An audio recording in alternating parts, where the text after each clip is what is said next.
Cara, eu sou empreendedor desde 99, quando eu fui para Roma. Eu tenho um sócio que a gente constrói prédios. Legal. Desde 99. Então você sempre, o dinheiro nunca te deslumbrou, Eu né? tive um empresário muito bom, né? Mas você deslumbrou, falou assim, nossa, tô ganhando bem, começou a gastar, tipo, sem ver, Nunca fui. ou saber o que tá ganhando, fui, você sempre foi regradinho? Não, cara, nunca fui de gastar muito dinheiro. Você foi sempre regradinho. Eu com 19 anos eu era o chefe da família, eu pagava todas as contas da minha casa. Com 19 anos, quando eu fui pro Santos, eu saindo do Rio Branco e com meu primeiro salário de R$6.000, eu sou o mais velho de 4, meus pais sempre trabalharam muito, sempre se dedicaram muito. E quando eu fiz meu primeiro contrato com o Santos, eu cheguei em casa, foi a melhor coisa da minha vida que eu fiz até hoje. Chegar em casa e falar para eles que eles não precisavam. A gente vai contar isso aí, a gente vai contar. Mas voltando ao empreendedorismo, hoje você se vê como um homem empreendedor? Sim. E o que ajudou muito, que é interessante o que você fala, na verdade, foi ser empresário, né? O Eli qual foi a importância dele na sua vida financeira? Ele, não só na minha vida financeira, como na minha vida profissional. O Eli ele é filho do Eli Coimbra, antigo jornalista e repórter esportivo da Rede Bandeirantes. Eli Coimbra Filho é um cara que eu conheci quando eu tinha 18 anos e é um cara que conduziu a minha carreira, minha vida toda.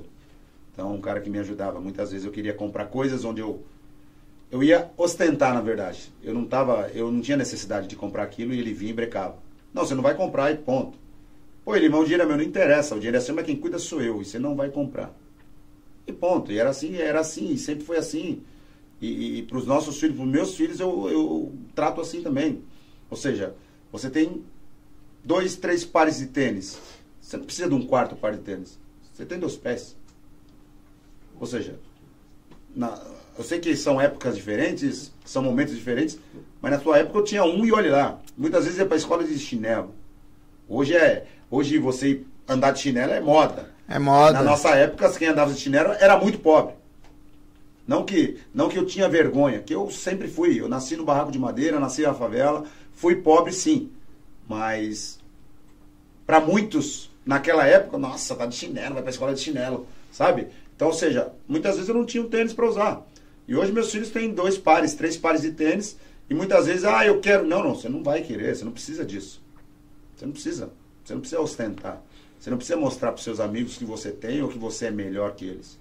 Pelo contrário, você tem que respeitá-los. A sua ida para o Rio Branco, eu já sei da sua história, claro, mas eu quero expor aqui para o telespectador que está assistindo, quem é do meu público, quem está te vendo agora, sabendo da sua história.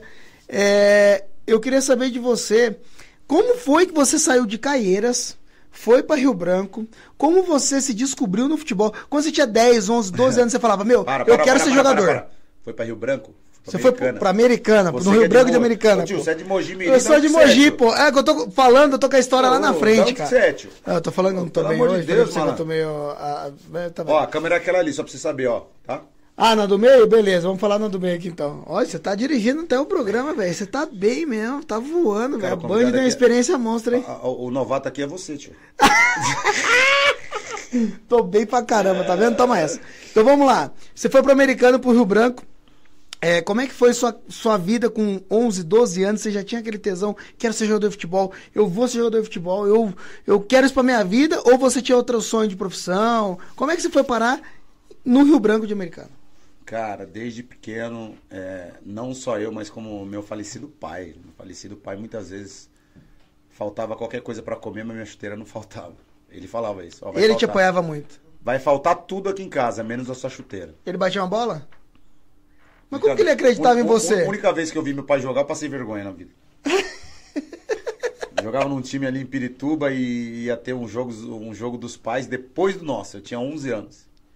Cara, e ele sempre falava, não, eu jogo. Eu, criança, acreditei, meu pai jogava. Não, quando eu era lá na Bahia, eu jogava. Centralzão, zagueirão e tal. Eu falei, nossa, e o negrãozão forte. Né? Não deve passar nada, né? Rapaz, esse negão deve bater muito. Nossa senhora. Cara, aí teve um jogo. Aí jogamos e depois tinha um jogo dos pais. Meu amigo, eu nunca passei tanta vergonha vendo meu pai jogar igual aquele dia, meu. Falei, como é que ele pôde me enganar tanto tempo falando que jogava? Possível, mano. Possível. Pô, ele me enganou muito tempo falando que jogou lá na Bahia e tal, isso e aquilo. Mentira, era ruim de bola. E aí ele me levava para tudo quanto era lugar, chuteira não faltava para mim, muitas vezes eu tinha 2 pares de chuteira, estourava uma eu já tinha outra, e muitas vezes quando estourava ele já comprava. Então era um cara que realmente apostou no Marcos Assunção, ele apostou naquilo que ele... Com tudo que tinha, né? Com tudo que tinha. E era um cara que trabalhava muito, ele saía lá de Caieiras, ele pegava o primeiro ônibus 4 horas da manhã, e voltava, tipo, 10 horas da noite, de segunda a sábado. Você trabalhava onde? Lá na Penha. De Caieiras até na Penha, mais ou menos, eu vou calcular aqui, uns 40 e poucos quilômetros, 50? Tipo, mais, de condução, né? Condução de ônibus, descia, pegava ônibus. Baldeação e tudo. Então, era um cara muito esforçado, um cara trabalhador, era um cara que fazia de tudo pela minha família. Aquele negócio que eu falei pra você, de estar com frio, de tirar a blusa. Cara... eu fui na rua ali, um dos primeiros moradores da rua onde minha mãe mora até hoje. E a maioria das casas que estão construídas hoje, ele ajudou a construir, ele ajudou a bater. Mas como? Você trabalhava tanto assim? Cara, de domingo ele acordava 5 horas da manhã para ajudar. Véio. Acordava 5 horas. Acordava 5 como horas. Não dormia? 5 horas da manhã ele acordava, porque sempre tinha um vizinho que estava enchendo uma laje e ele estava lá. Ele ia ajudar. Ajudando o vizinho. Então ele é conhecido por todo mundo. Todo mundo. E olha que ele faleceu em 2004. Caramba. E você fala hoje do Tremendão lá em Caieiras, em Laranjeiras lá, e todo mundo, pô, que baita cara. Que não tem ninguém que fale mal dele. Ninguém.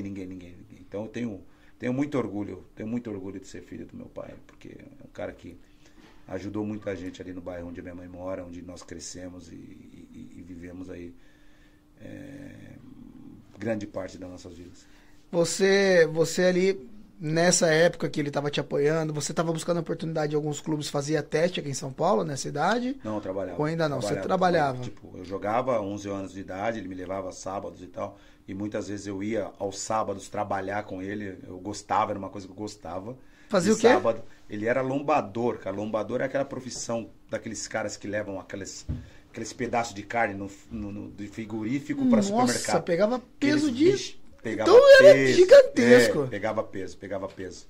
Então, ou seja, era um cara que trabalhava muito. E muitas vezes de sábado ele me levava. E era a coisa mais gostosa, era uma coisa que me deixava muito feliz aí trabalhar com ele, cara. Porque, tipo, ele saía entregar, fazer as entregas, ele, o motorista e mais um ajudante. E eu ficava no meio ali, meu, na cabine do caminhão ali. Ficava ele, o ajudante, eu, o outro ajudante e o motorista. E aí sim, você desde pequeno já sabia o tanto que seu pai ralava, já sabia, porque eu via o que ele pegava de peso, mano, o quanto pesava aquela peça de carne, que é praticamente a perna inteira do boi. Perna inteira do boi. E ele saía com o negócio nas costas, descia aquele degrauzinho ali do caminhão e entrava lá pro fundo dos supermercados entregar. Tá. Então, ou seja, um cara super trabalhador, orgulho total de ter sido. E a sua... O momento mais gostoso, mais importante da minha vida não foi quando eu passei no teste no Rio Branco de Americana, e sim quando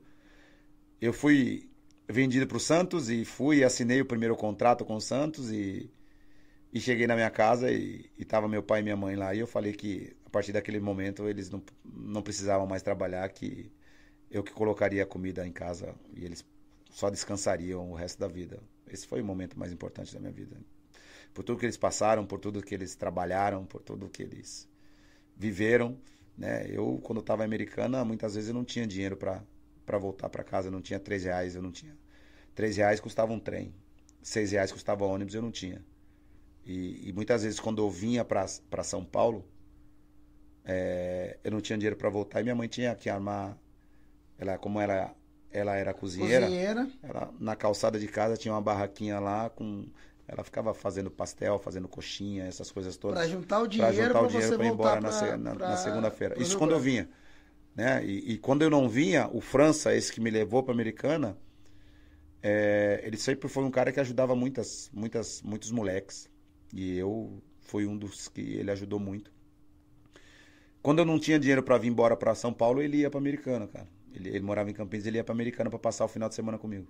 Pô, legal. Então, ou seja, França tem uma importância muito grande na minha vida também. E por isso que, graças a Deus, até hoje, todos os meses, ele tem um dinheiro na conta dele que eu ajudo todos os meses. Que bom, que bacana. É um contrato vitalício que eu tenho com ele. Todos os meses, em certo dia do mês, entra um cascalho na conta dele. E todos os meses, quando entra esse cascalho na conta dele, ele me liga agradecendo por tudo. Que legal.